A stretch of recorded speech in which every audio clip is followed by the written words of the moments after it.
All right, thanks, Bob. The Boy Scouts of America has officially ended its ban on gay scout leaders. The vote by scouting leadership was 45-12 yesterday. Kelsey McFarland joins us live in the studio with mixed reactions from local leadership.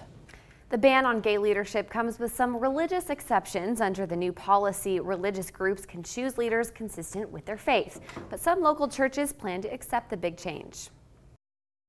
Change is always hard, and changing scouting at any time is hard. There's a lot of tradition in scouting. But this change in a 100-year tradition is one the Cathedral of the Rockies pastor Dwayne Anders is willing to accept. We've had a conversation with the local leadership about the possible impact of the change in scouting, and we are open to that.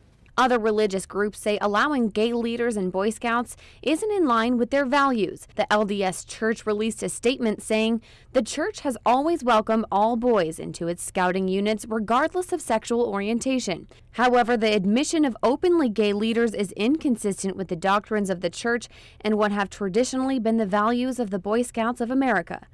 Our media partner 670 KBOI heard Treasure Valley reactions about the decision, and some local LDS Scout leaders say they would now like to remove themselves from the organization. You could see these groups spinning off their own organization for boys that's separate from Boy Scouts. If they do, the Boy Scouts are going to be severely diminished. The question remains for parents. Will it affect whether or not your kid gets involved in scouting? Local reactions are mixed. To put someone over my son in leadership, someone that I would expect my son to look up to, I think we are asking for trouble. Now that they're not such a big organization, I would be more inclined to let my kids in there.